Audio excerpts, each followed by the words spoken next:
What's up, beautiful people? Welcome back. It has been a while since I've recorded a podcast episode. This is going to be episode 64 of An Untold Narrative, and it's just going to be me, your host, David Filar, talking for a little bit. The reason why there's been such a time lapse in episodes is for those who have been following along or know me, understand that I actually went on a new venture about 2.5 months ago now, where I left my former employer and I went right into the startup life and joined Endstate to kick off a completely new challenge for myself. So I would summarize the past 10 weeks as exhilarating, opportunistic, amazing, exhausting, stressful, educational, and about everything else in between. It has taught me a lot in so many untraditional ways, which I'm very, very thankful for.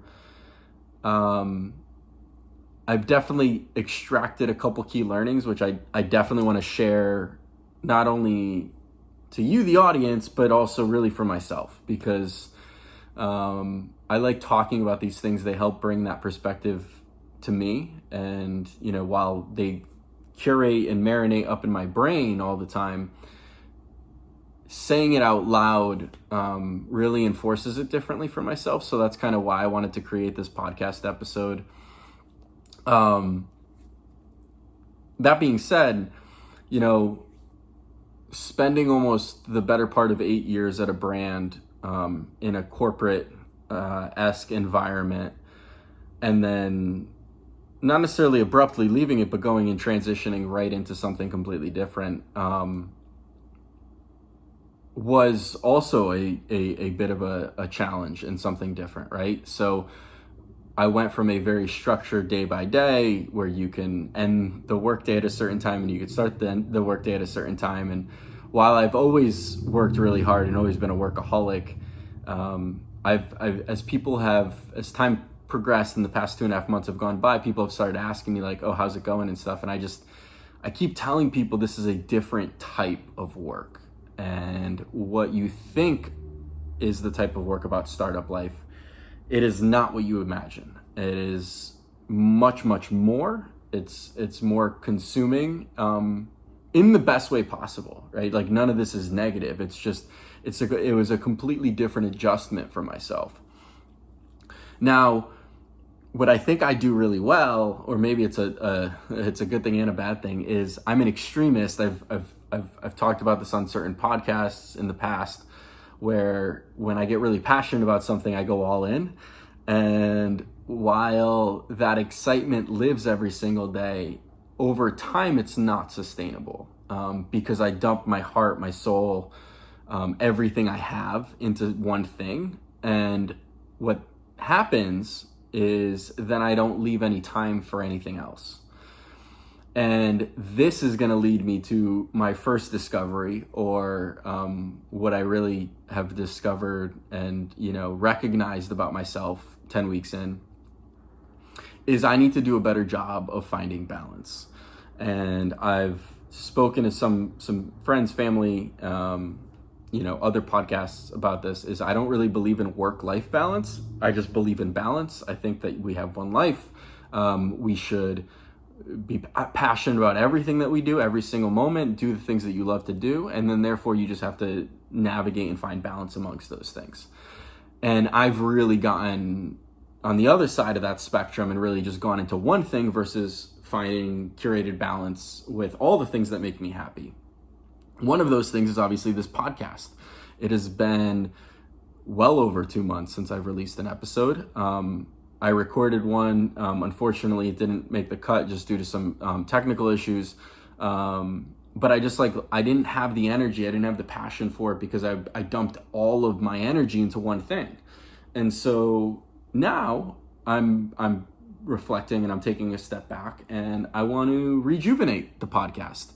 and really make that a key core thing that I do again, because it is important to me. These conversations are important to me.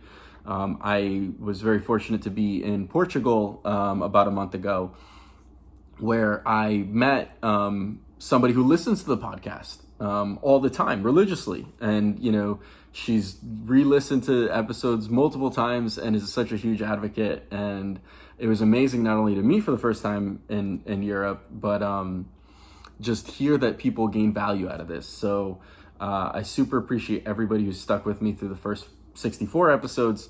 And I want to get back to it. And so I just need to find more balance in my life, to not get super stressed out, not get down and out, not spend the proper time with friends and family, which I've totally neglected at certain times, because I've prioritized this. And this is my moment of just acknowledging that. The second thing, which I don't want it to seem negative, because I've learned from it and therefore I think it's a positive, but coming out of the corporate environment, what I've realized a lot of my relationships with people and other humans in the industry have been, which I thought were friendships, actually were just built on transactions. And why I think that's important to understand is because those people stopped reaching out. They stopped asking how you're doing. They stopped asking, what are you up to? They stopped calling just for the sake of calling, but on the backside, there was always something that they wanted. And so therefore it was transactional. Whether that was for the employer that I worked for, whomever, this has been a very big realization. And unfortunately, there have been times where I've been down about it. Where I thought somebody was a true friend and we built up a beautiful relationship, and then, haven't heard from them in 10 weeks, which is very bizarre. So my realization or coming out of that, or something that I even talk to my therapist about a lot, is always being 51% in control. And I definitely think that I try to give as much as possible, and therefore sometimes people take advantage of that, and then I never get anything in return. And unfortunately, that weighs sometimes too heavily on me, and I just need to be very cautious. And that's my piece of advice, is just for people to be cautious of how they build their relationships with people, and to not, hopefully nobody's just always taking advantage of other people and just trying to get ahead of wherever you are, because I think that's really unfortunate. But that is definitely my second key takeaway. My third actually comes off the backside of me achieving a massive goal of mine, where last year in April, May of 2021, I remember chatting with a friend of mine saying that I'm going to meet Gary Vee one day. And lo and behold, literally 12 months later, I did. In May of 2022, I did get to meet a hero of mine, or somebody that I look up to, somebody that I aspire to be like. And I came out of that meeting inspired, motivated, the whole 9 yards. And the purpose of me saying all of that is because after I crossed that off my list, or my achievement goals, or whatever it is, I felt myself not surrounded by other people to push me to the next goal. And I've talked about this a lot, or I talk to a lot of people about this a lot, is the people you surround yourself with are the most important.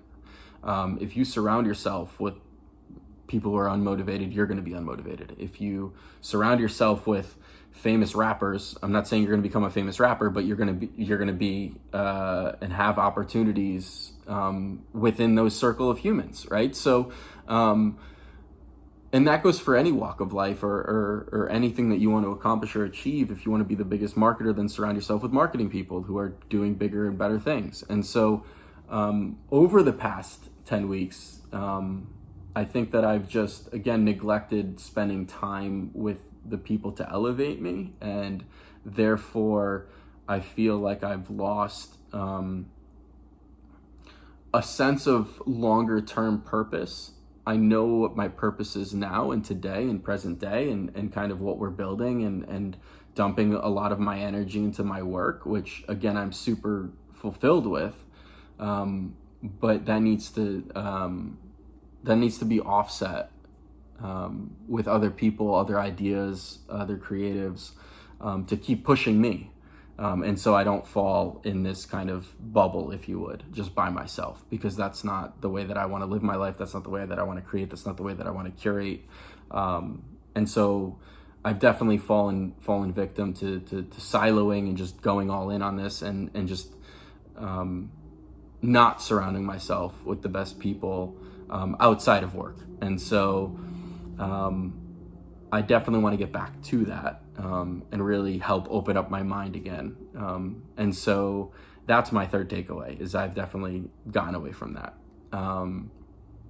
That being said, I needed a mental break. I have found myself posting things on social just to post them, and finding myself consuming more than creating a lot of times too. And my number one strategy with social in general, or creating content, is to create over consume, in the sense that I'm putting stuff out there to show work because I love it and I want to inspire people, versus consuming work and then it bringing me down because I'm constantly relating myself to somebody else's work, which I think a lot of creatives fall victim to.